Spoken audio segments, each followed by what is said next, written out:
Hello, hello. We're gonna make sure that the other participant is in the building, in the room with us. Let me see. Allow her to join.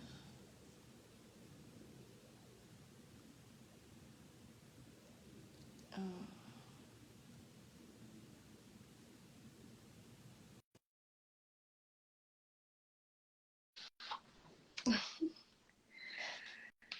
anyway, we're gonna make sure we can get the other participant to come in. We're gonna get started. Just waiting on her.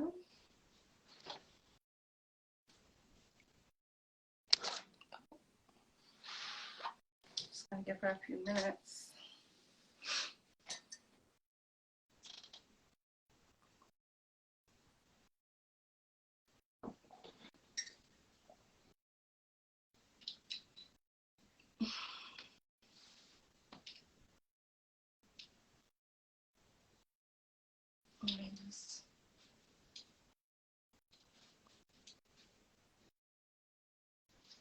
Okay, wait.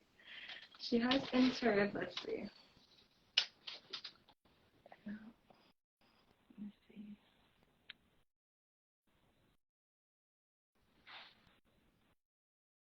Come on, technology. Hi. Hey, I'm boo, like, what's up? come on, technology.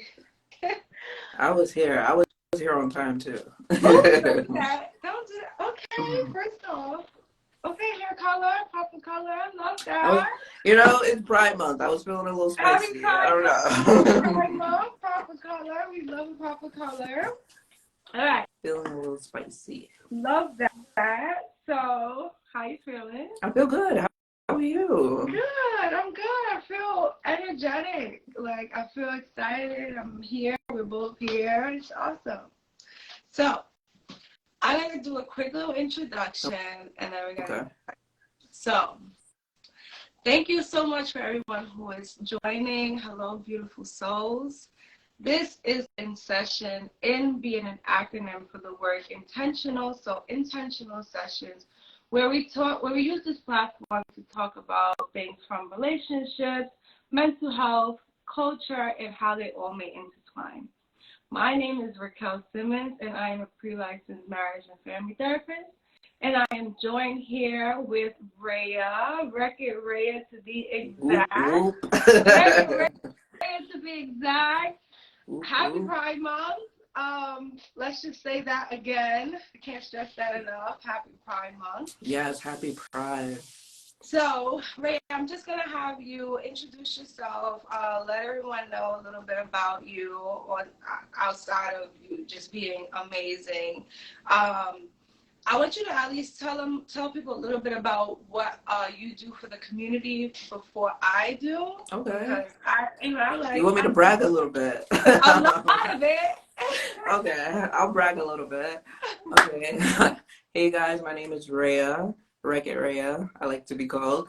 I am an entertainer, promoter, host.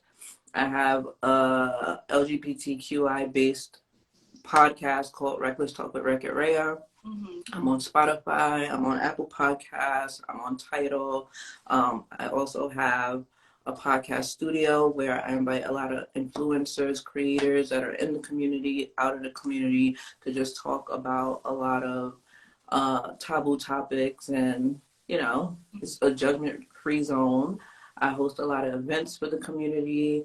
I like that togetherness. I like getting everybody together. That's what I'm about. I'm about good vibes. Period. Love that. Couldn't have said it better myself, first off. And yes, let me tell you, those who don't know Rhea, first off, I don't even know her. Let's start there. I met Rhea not so long ago, probably like sometime last year. She doesn't even remember me, but that's okay. Don't say that I don't remember you. I met a lot of people that night. It's okay. No worries. But one of the things that I've always said in my head was like, okay, me and Ray are friends. Like, and the main reason why is because your energy, the way you demanded attention and for everyone to just look at you, it was just huge to me. And then people looked at you and you had something to say. And that's even bigger to me because it's like, all right, people get looked at all the time for whatever reason. But for you to have something to say and to have that level of presence, I'm like, oh, wow. I don't know what happens in this world, but I need to know her. I need to be in the same vicinity as this woman because she is awesome. Like, the energy that you give off is just like, it's rare. You're making me blush. I'm like, you don't find this everywhere. And so when you find it, I'm a person who's going to hold on to it. So thank you for. I really appreciate that. I just want to say something. I'm not the best person at taking like affirmation. I'm usually an affirmation giver. I don't know how to take it, but I really appreciate that. Okay. Okay. Well, we're gonna balance each other out here then, because I feel like we have similar traits when it comes to that, and so hopefully we're able to like bounce off of each other. Okay. So I have invited you here today because in light of Pride Month, some of the things that stood out to me about you on top of I don't want to cut you up, but can you turn your volume up a little bit? Yeah. I feel like it's a little low. Oh my God, I'm so sorry. I can also move up. Am I louder now? Or no? Not really. Okay. No problem. 1 second. Let me see. Let's see what I can do.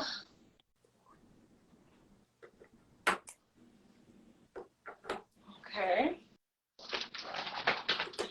Am I better now? Yes. Okay. Cool. All right, great. So, what was I? Oh, some of the things that stood out to me about you is, a number of things, which is you're a businesswoman, you're a Black woman, you're a mother, you're an entertainer, you're just like overall, just all around amazing, and you're also a part of the LGBTQ community.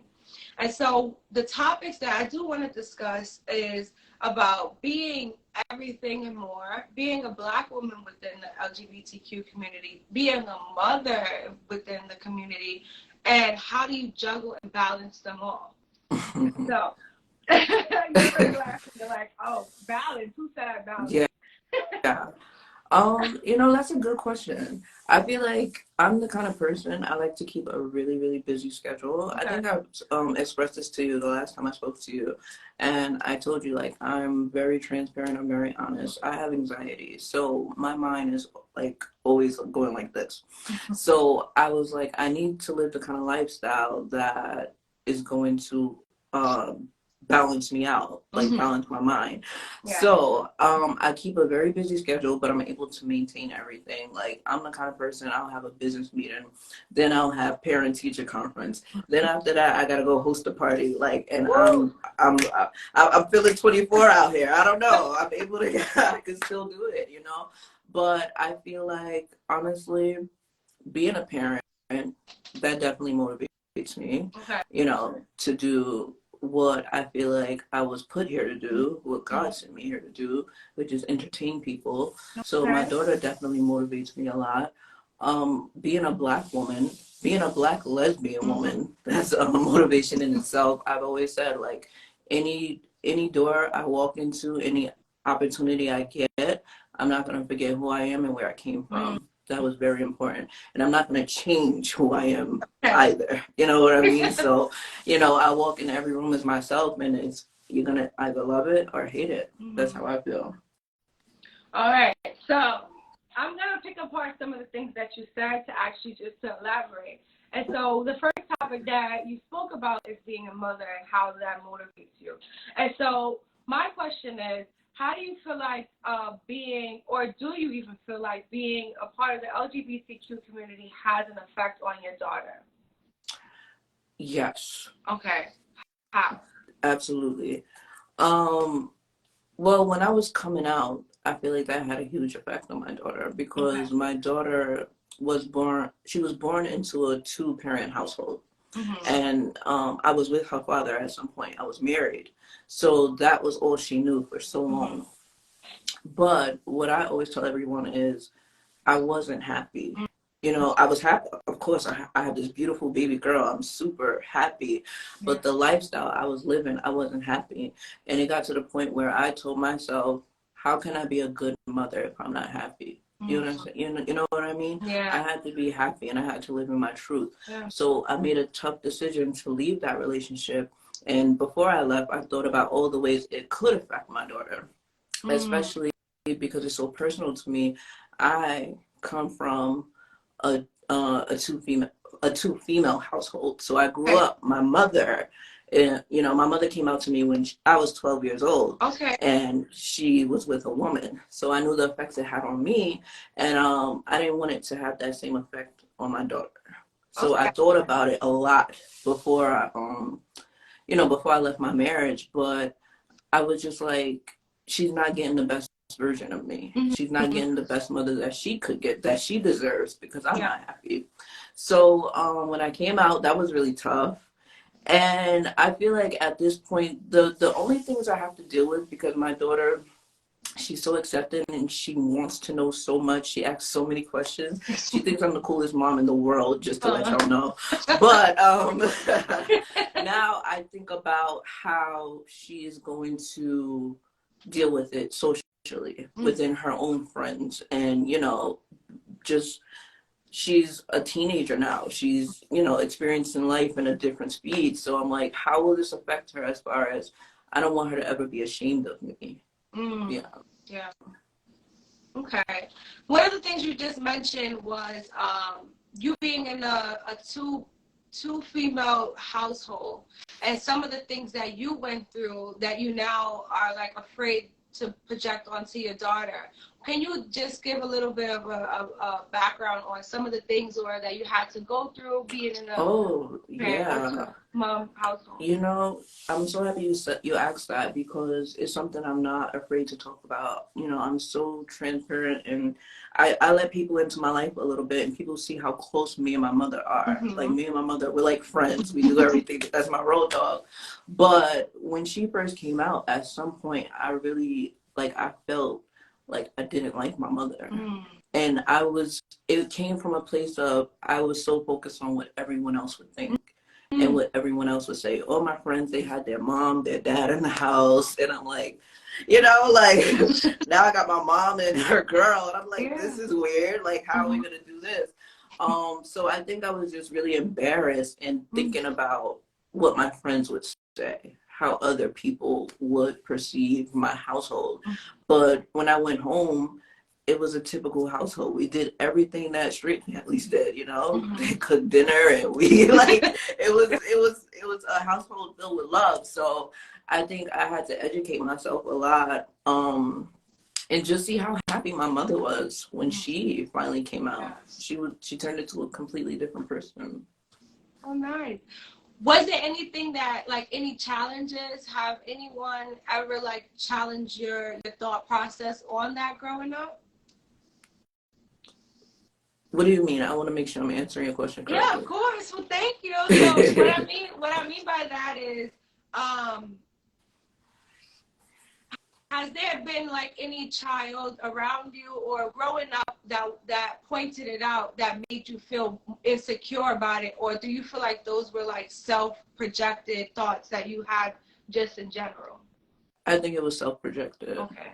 I don't think no one made me feel any way about my mother coming out. I think when I finally came out, when I came busting out the door, a lot of people thought that my mother projected her lifestyle on me. And that's why I was gay. You know what I mean? They're like, you're just following your mom. So we dealt with a lot of that. And even when I came out, my mom had her fears of me coming out. And she's like, I want to make sure that this is who you are. Yeah. But my mother's known that I've had, female interactions as a teenager. But when I really came out, this is who I am, this is all that I am, I think there was a lot of fear. I don't want you to just be what I am, or, idolizing your mom. Okay. So tell me about a little bit about like your coming out, and do you feel like it was difficult for you, and more importantly, being as though, well, a lot of people come out in different ages, and so just can you just tell us a little bit about like what age you came out, and then describe any challenges that you may have faced coming out, and how you felt afterwards coming out. Okay. So when I say coming out, I've been attracted to women my whole life.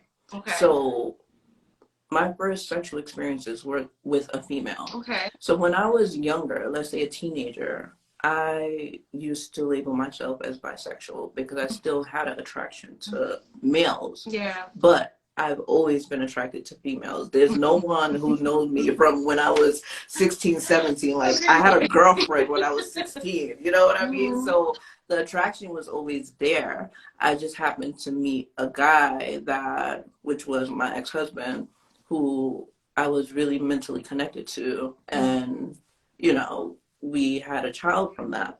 But when I really came out, I'm talking about like, I think it was so weird for people because so much changed about me. Like my style of dressing. I used to be super feminine. Okay. Like super, like, oh my gosh. Oh my goodness. Like I couldn't leave the house without a face full of makeup. I had to have on heels, dresses. Oh man, I used to be a baddie back in my day. I used to be a baddie, but I think that I had to realize like a lot about myself, and I was really uncomfortable. I feel like I was dressing like that for the wrong reasons. I was trying to hide a lot of pain, hide a lot of insecurities. Oh, wow. So when I changed my style of dressing, it wasn't because it's like, oh, this is the way I think I'm supposed to dress because I'm a mass woman or I'm a dominant woman. It was like, this is how I feel comfortable. You know what I mean? I feel like my truest self in, some jeans and, a shirt or a button down. Yeah. I feel like me. You know what I mean? Yeah. It's so interesting that you say that because, like, just to hear, like, the dynamic from a woman who is more masculine presenting versus me who is, like, super feminine, and you wouldn't even know. Like, you wouldn't know. I would have to intentionally tell someone I am a lesbian in order for them to be like, oh, Yeah. It's hard out here. No, it is. But, it's crazy. I was having this discussion with someone recently, and they were like, someone was trying to figure out if I was gay, right? But they didn't want to ask me, so they were trying to figure it out in their heads. And I'm like, is it not given gay? Like, is it not given? I thought I was given that, but I don't know.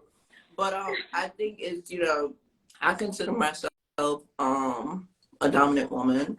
I think that style has changed so much. You don't have to wear a big baggy tee and some huge jeans and a do-rag to be considered mass presenting. You know what I mean? Like that's not my style. I feel like I found the style that I'm comfortable with, that represents me. I don't feel like I'm like this cool stud. I don't think I'm cool enough to be a stud, but I just, I'm me.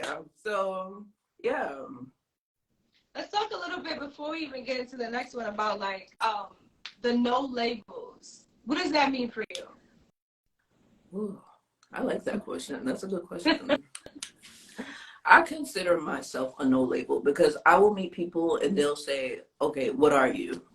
And I'm like, I hate that question. I'm a woman. Let's start with that. I'm a woman. My name is Rhea. But I think people want to put a label on things way too much. Yeah. You know what I mean? And I feel like it doesn't have to be like that when there are two women in the relationship. One person doesn't have to be the man, and one person doesn't have to be the woman. You know what I mean? I don't like that. I don't like when people say, "Who's the man in the relationship?"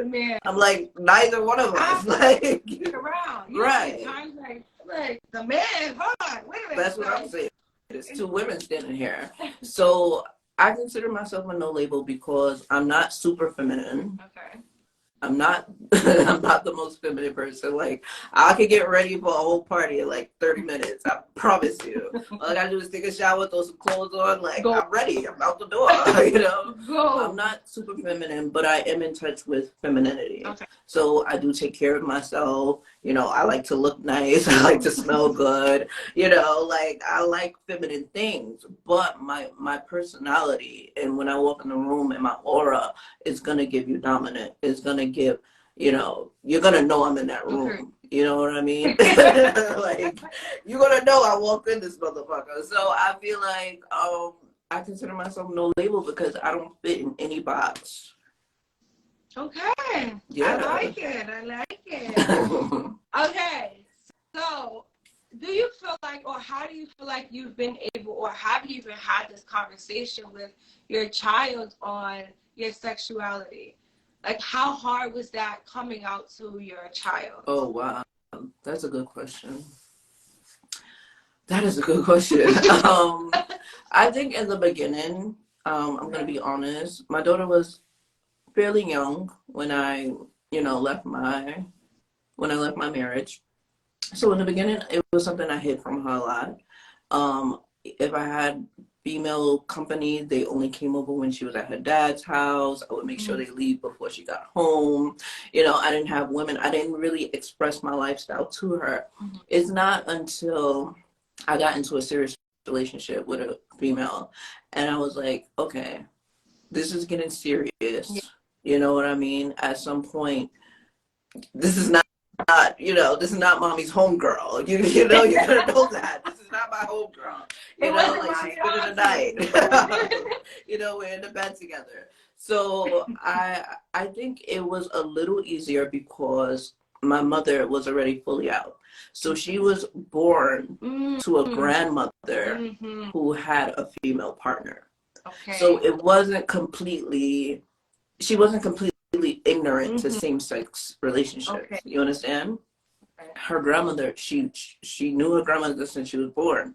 She knows that she has a partner. She sees that love. So she's like, she didn't feel any way.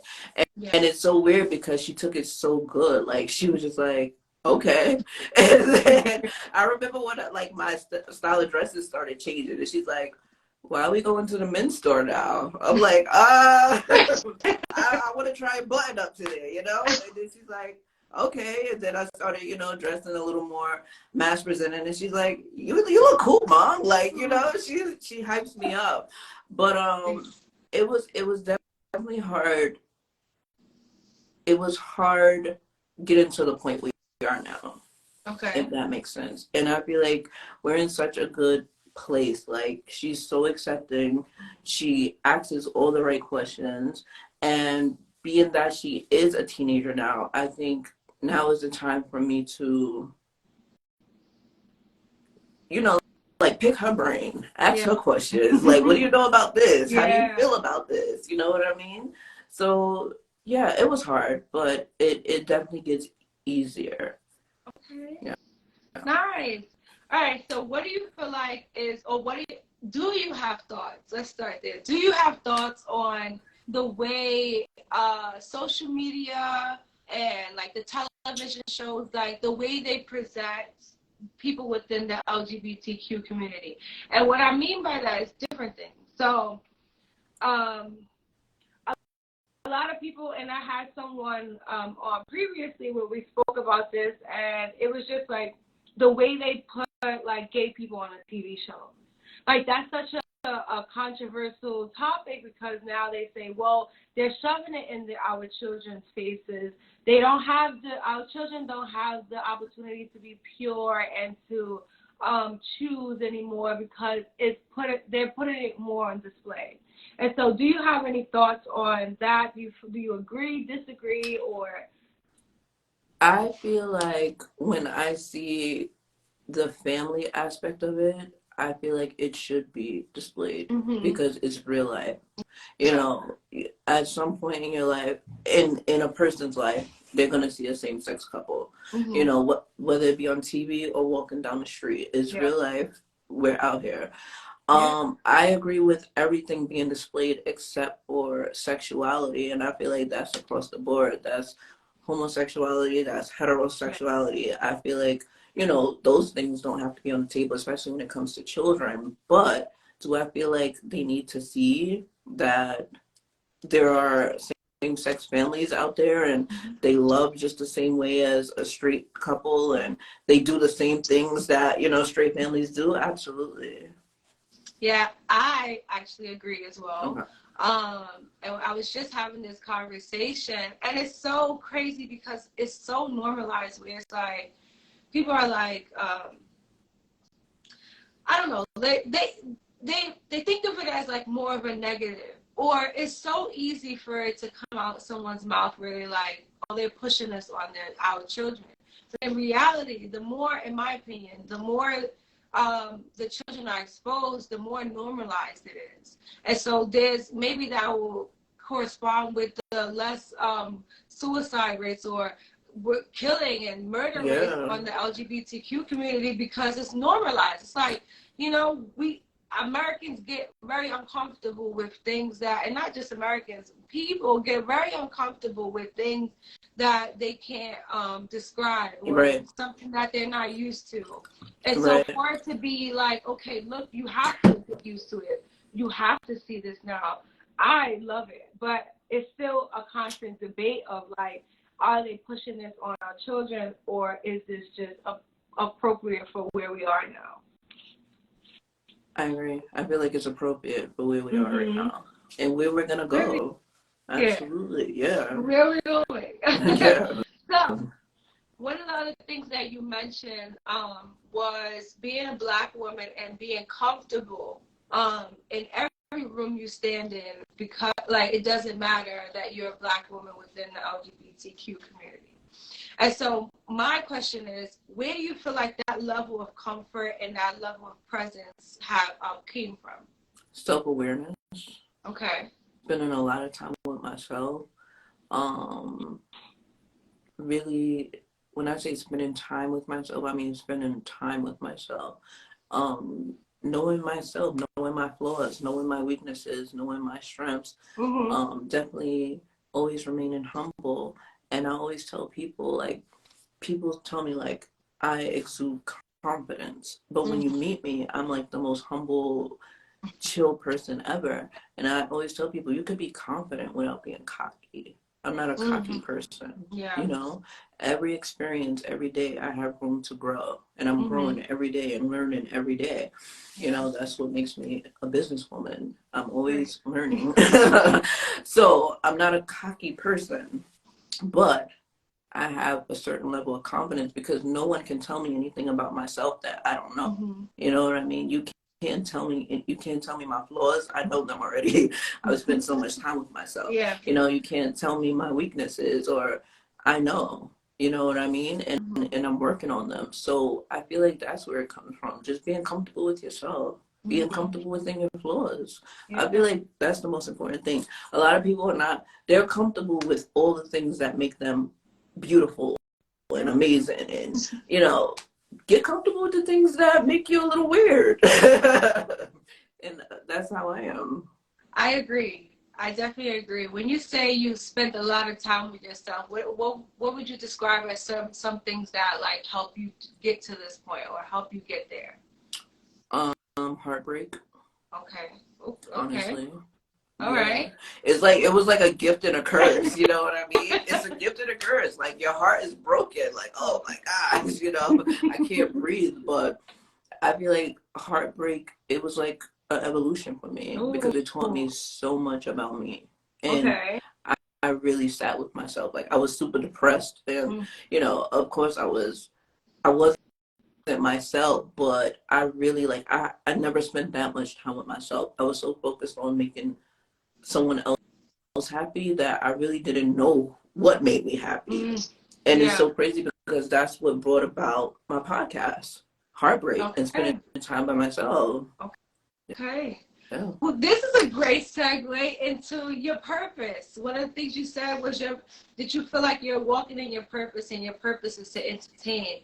And so for you to have a podcast, what do you feel like, or what's the importance of it, and we could just go right into it. So how do you feel like that heartbreak led to your purpose? I feel like it made me realize how worthy I was. I think at some point I felt so worthless. Like, I'm like, if I can't make this person that I want to be with so happy, who can I make happy? And then it started with me. And, you know, and I told you, like, the last time I saw you, I'm like, yeah, it started with me. And, you know, I started taking myself on dates. I've never done that before. I started taking myself on trips. I've never done that before. I was always focused on taking someone else on a trip or taking someone else on a date. So it started with me. And then when I started spending time with myself, and then, like, you know, just trying to get back into myself and spending time with my friends who I might have neglected because I was so focused on a relationship. And they're like telling me how I make them feel and how I make them so happy. And I'm always making people laugh. I'm like, damn, maybe I do have a purpose. You know what I mean? Maybe I am here to entertain, and I love making people laugh. Like that, I literally wake up in the morning and I'm like, I want to make somebody laugh. Like that serves me. Oh, okay. So being who you are, being that Black woman within the LGBTQ community, do you feel like there has been any challenges that you had to overcome, being taken seriously for your craft? Well, that's a good question. You always have the best questions. I'm telling you, like you always have the best questions. That is a really good question. I feel like when it comes to, because I host parties and, you know, I deal with male DJs and male hosts and things like that. So my biggest thing is respect. Okay. I walk in, I tell you what I'm about, I tell you what I want to do. You obviously can tell from my aura that I'm a lesbian. Respect me. You know what I mean? Don't tell me I'm pretty. Don't tell me you could turn me out. Don't start talking about no crazy shit. Because then I'm going to have to show you that I can act a little ignorant. You know what I mean? And I don't want to do that. I want to carry myself like a businesswoman. So I feel like, yeah, respect. Respect is big. You know, I feel like I have amazing males in my life. And what I like about the tribe that I've built and the relationships that I've built with these men is that they respect me as a woman. You know what I mean? You don't have to put lesbian woman in front of that because I'm not putting straight male. You understand what I mean? I'm respecting you as a man. Respect me as a woman. Treat me like your sister. Don't try to make advances at me. Don't say because you're a lesbian, let's get a threesome popping. Like, no, I'm not. That's big for me. Yeah. So I feel like just setting boundaries and letting people know that you're gonna respect me. Respect goes a long way.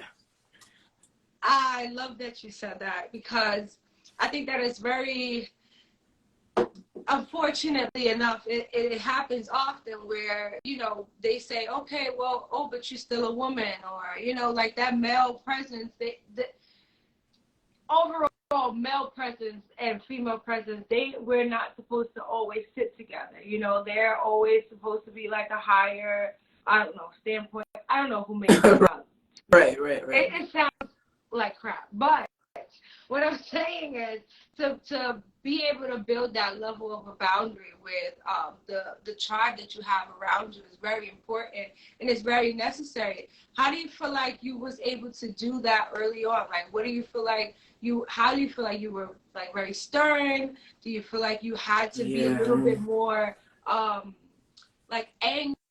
Do you feel like you just had to just say certain things very clearly? Like, how do you feel like even a person who is entering this new phase, probably becoming an entertainer who's a woman, what would be some levels of advice you could give her entering this stage that you are in? Oh, that's such a good question. That is a good question. I would say, listen, demand respect. Demand it. And you know, I don't see that in in a like a violent or aggressive Okay. way. I'm not an aggressive person. That's not my persona. Like I'm really just chill all day. Like I'm like a modern day hippie, just chill vibes all day. Love it. But when I go in business meetings or I, you know, whether it be a male, female, I walk in as myself. This is who I am. I'm not into no small talk. I'm not into like once the conversation veers off of business, I'm gonna bring it right back to where we're going. Nice. And I feel like sometimes it's a little harder. Let's say a feminine female when they're trying to go into business because sometimes they feel like sex sells. Now I'm a person, I sell sex. That's what I do. Like I love talking about sex. That's what I do. But I sell sex from a different angle. I talk about sex all day, but a man can't come to me and talk and say anything about his penis or nothing. You can't do that. Yeah. Because then you're gonna meet a different Raya. You understand what I mean? Like I built that level of respect. You have to respect me. And I've had plenty of guests even at my show who were straight males, and you know they'll say things, Rhea, you know, you're pretty. You're not like a hard AG type of chick. You know, you still got feminine features. And I'm like, thank you. You know what I mean? If someone gives me a compliment, thank you. Yeah. But leave it there. Okay. Leave it right there. Okay. No, that was important to hear. Thank you. So, what do you feel like is some type of a possible like misconception that someone will have just by looking at you? At me? Yeah. A misconception that someone would have. I hear a lot of people tell me, like, people will DM me, they say I look mean. Okay. A lot of people feel like I look unapproachable. I've heard that too. That I look unapproachable. And I'm like, I'm the most approachable person. I've had so many people like see me at a party or see me at an event and then they'll DM me like the next day and be like, I saw you at your party, but I didn't want to walk up to you because you look unapproachable. And I'm like, that's not what I'm trying to give. You know what I mean? Like, I want y'all to come out and have a good time with me. And I feel like I'd be having a good time, but I don't know. I have like resting bitch face. I don't know. Okay. So yeah, I think I could work on my approach and, you know, just making people feel like they could come talk to me. Yeah. I want that. Yeah. Why do you feel like that is? Like, why do you feel like you have resting bitch face? Because I always have my guards up. I'm always observing everything. You know, that's one thing about me. I'm a very observant person. Okay. So it's like when I walk in a room, I'm already looking at everybody. I'm trying to see where the exits are. You know what I mean? Like I'm watching everything. So I just feel like I'm always like on my P's and Q's, especially because I'm, you know, coming into a new industry and, you know, entertaining and going different places. So I feel like you have to be on your P's and Q's, but I still want to be approachable. Yeah. Especially to my supporters, definitely. Yeah, I agree. It's so interesting because like being a Black woman already, and this is kind of where this question came about, is when you see me, even like what you just said, when people see you, it's like they're afraid to approach you. They're afraid to say hi. And then I'm trying to figure out if that was the same case. I think in general, it was just a lot going on. So I don't even think we spoke for real. No, I'm happy you said that because I feel like that was the same thing. Because you told me that we met at the party. Yeah. But we didn't speak to me. So I'm like, this is actually, it resonates. See, yeah. Huh. So I feel like with you, I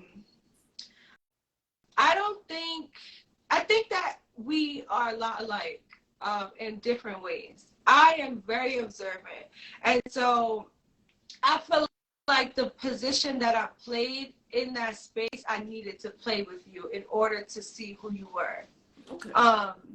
And so what I mean by that is I had to study you to see how the room, to see how you worked the room, to see how everyone were, or who was being a little bit more attractive and attentive to you versus what type of crowds weren't. And what does that mean about your energy? And what did you actually say when you opened your mouth? And who, you know, I think that I needed to see you in that space to then say, oh, she's cool, you know? Okay. Instead of me like initially running up to you saying, and we did speak a little bit because I got your I don't business remember, card. but I know. All right, but we did speak a little bit after I finished observing, because I was just like, wow, I think I appreciate you. I like your presence, and you was just like, oh, you have a podcast, and you gave me a card, and that's how I actually got like your Instagram, your connections, and things like that. Okay.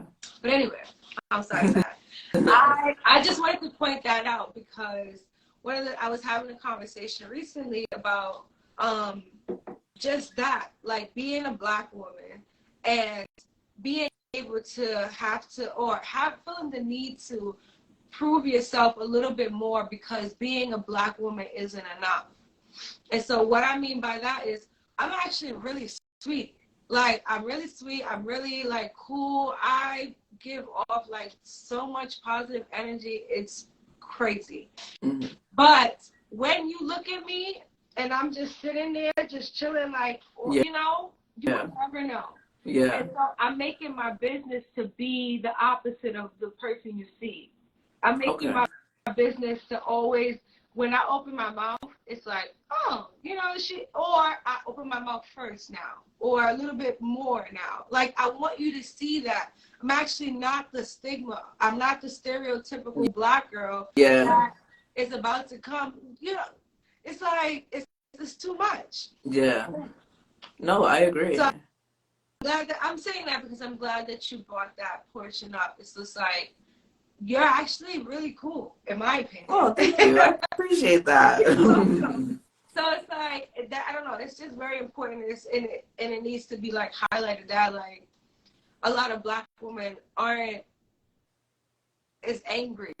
You know, we don't approach things with anger, and we can set boundaries without being the stigma angry Black woman. Like, we could be in these places and still have that level of respect. So yeah, I agree with you 100%. And I get a lot of like my business etiquette and business advice from my mom. She's been a businesswoman for as long as I've known. And even her being a Black lesbian woman, I see the respect that people give her, whether it be male, female, straight, gay, it doesn't matter. She demands respect because she gives respect. And I think that's so important. I give respect to everyone. When you walk in a building, the doorman, you give him respect. The janitor, you say good morning. You know what I mean? The person holding the elevator for you, the boss, you treat everyone the same. So I'm that kind of person. I'm going to give respect. Some people feel like, and you know, I know the terminology, like respect is earned. I'm the kind of person, I'm going to give you respect off the bat. I'm going to give you respect because you're a person, you're a human. You know, I'm giving you respect. Now it's up to you for me to take that respect back. You understand what I mean? Because I can take it back, but I'm gonna give it to you off the gate because I feel like everyone deserves respect.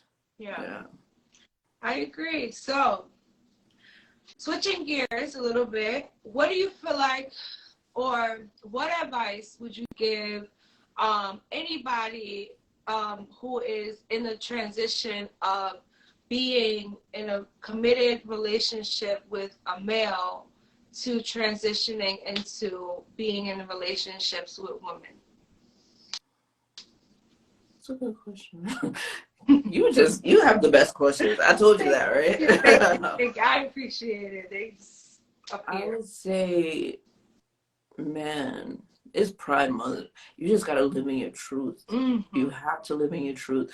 I always tell people, like, you know, like that saying, like, I was a caged bird. I like butterflies, so I used to say, like, I was a caged butterfly. And I know butterflies can't get caged, but let me do what I do, okay? I was a caged butterfly. So I feel like you're, like, even that saying, like, you're standing in the middle of a room screaming at the top of your lungs and nobody hears you. Literally, everybody's walking by you and you're just like, I'm screaming. Y'all don't hear me? Yeah, that's how I felt for so long. Like, I looked happy. You know, I used to even look at family pictures and be like, I looked so happy, but I was so miserable. Like, I was miserable. And at some point, I thought to myself, like, I'm just gonna stay. You know what I mean? Like, I'm just gonna stay, and I'm gonna do this for my daughter. But then when I really started thinking about the relationship I had with my mother and the ultimate relationship I want to have with my daughter, I'm like, I'm never gonna carry any resentment. I always wanted to be the best mother I could be to her. I always wanted to be happy and smiling, and she wasn't getting that version of me. So I would say, living your truth, and you know, like, find your happiness. And the most important thing, you gotta block everybody else out, because everybody gonna have an opinion. You understand what I mean? Yeah. You don't know how many people told me, Rhea, you're crazy. You have a husband, you know, you have a military husband, you live in like the all-American life. And I'm like, but I'm not happy. You know what I mean? But I'm not happy. So I feel like that's the most important thing. I had to find my happiness. And you know, if that meant shaking my daughter's world up for a little bit, you know, just a little bit, and now the mother she gets and the version of me that she gets, it was all worth it. It was all worth it. Like, she gets the best of me. We laugh, we dance, you know, I'm silly with her. And I don't think I would have been the mother that I am if I would have stayed in that marriage. I love that. Oh, thank you. I love that. I love that. I love that so much. What advice would you give to someone who has children, who is interested in letting them know, like, they are now dating women or same sex? I would say introduce it slowly. Okay. And I don't just say that because it's a same-sex relationship. I feel like if you're introducing anything new to your child, you should introduce it slowly. So I would say introduce slowly, ask a lot of questions, make them feel like, not that a child's opinion, how can I say this correctly? Not that a child's opinion trumps, you know, that of an adult, because it's still a child. But let them know that, you know, they matter. You know, how they feel matters. You know, you're taking their feelings into consideration. Have a lot of deep conversations. You know, I was raised in a different kind of household. My mother, she was a mother in all aspects, but she also let us know that we could talk to her, and she was my friend. You know what I mean? So with my daughter, I just try to have a lot of intimate moments with her when we're just talking, we're asking questions, and you know, I'm picking her brain, and anything she wanted to know, she's asking me, and I'm answering it freely. And just know it's not going to be easy. Every child is going to react differently. Like I said, I feel like I had some advantage because my daughter was born into, she saw same-sex relationships, she saw straight relationships, she saw that love is love, you know, it doesn't matter. She saw that. But every child is not going to be able to grasp it, you know, that fast. But you don't give up on your kids. Love that. Don't give up on your kids. Never give up on the kids. Ray a lot of kids. Man, Ray a lot of kids. I'm shocked at that, because that is something that is huge, that I feel like as common as it should sound, it's not as common. So definitely want to stress that. Can I ask you a question, if you don't mind? Do you want to be a mother? I don't know why I felt like this was coming. You felt it, right? I felt it. Yes, I do want to be a mother. I do want to be. I do want to be a mother. I do want children. I thought I would have had children by now, a long time ago. I don't have any at the moment yet, but yes, I do wanna have children. I do know that it's a process in general, but overall, bring them on whenever that happens. Okay. So I do want to have children. I have these for learning these sessions for learning experiences, but also, you know, to gain different perspectives, because me having children, I am going to be in your position where I have to explain certain things and kind of deal with their emotions or surrounding and deal with how you were in that period where you were saying, well, how would people look at my family if this is the way the modern family is, the male, female, husband, wife role. So definitely thank you for sharing, because that's something that is not often thought about, but it's something that is also needed. Like, you have to have those type of conversations. Oh, yeah. So, I appreciate it. You're welcome. All right, last question that I have is, what would you tell your younger self right now about who you are today? Wow. You know what's so crazy? I'm gonna be so honest with you. I never saw this for myself. Okay. Ever. And I feel like that's what people need to realize about when you're starting any journey, or, you know, like, you have to enjoy the steps. You understand? You have to enjoy the steps. And some people are looking for overnight success, and I'm the complete opposite. Like, I'm enjoying this because I never saw this for me. I used to be such an introverted person. I wasn't social. I just really stayed in a bubble. And, you know, for me to even be, and I'm not where I want to be, but, you know, I'm knocking on doors a little bit. But for me to be where I am now, and for people, you know, I get DMs and messages from people just telling me, like, how I'm so entertaining and I'm funny, and, you know, if they need a good laugh, they come to my page, and, you know, just, I never saw this for myself. So I would tell my younger self, I would say, be patient. Be patient. The best is yet to come.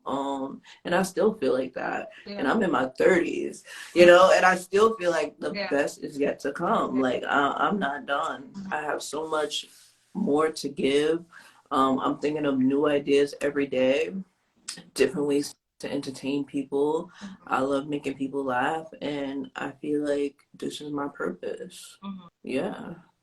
I would tell myself, I have a purpose. I have a motherfucking purpose. You know. Okay. So the way I want to end this, I know I said that this was the last question, but the way I want to end this is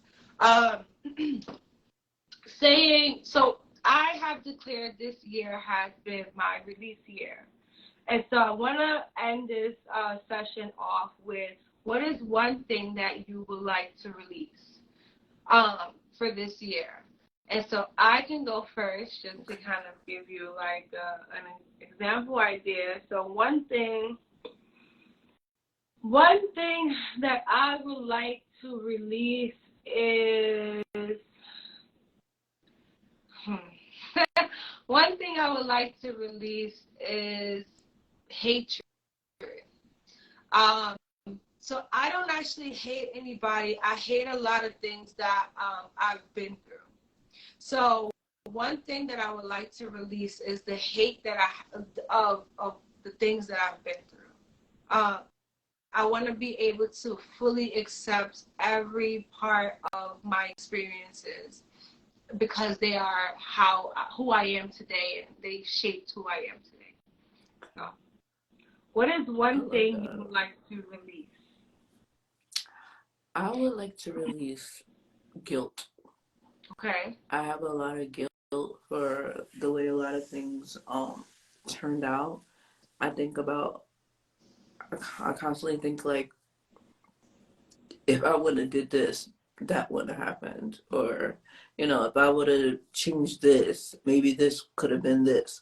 So I just want to release that guilt and just be like, everything happened the way it was supposed to happen right now. You know, like, everything happened the way it was supposed to happen, baby. Like, don't walk away with no guilt. Oh gosh. Thank you so much for joining me today. Yes. No, can I say something to you? I Of just want to course. say, this is your show, so I've been behaving all night.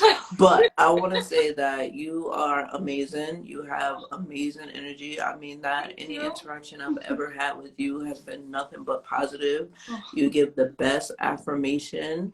I remember I was, going through something on IG. Somebody made me upset, and I had to get a little gangster, and I had to get a little gangster, show people that I'm really from Southside Jamaica, Queens. But you give such your words. I still think about it to this day, even when I want to come out of character, and I have to remember that I am a businesswoman and I am building a business. I think about that message that you sent me, and I'm like, this is from someone who doesn't even know me. Yeah. You know what I mean? So if I'm exuding that energy on on social media, then I feel like I'm living my purpose, and I always need to, be that person and never be out of character. So I really appreciate you so much. You're welcome. You're welcome. I would do it any day. Trust me, especially for someone who I feel like the energy is always reciprocated. I love it. I love speaking to you because of that. I love the mission. I want you to know that listen, your purpose, you haven't even scratched the surface. And I can see it. This is why I talk to you, because it's like I know like you're going somewhere that you can't even see yet. Like the places where your path has been designed, you're like just at the beginning.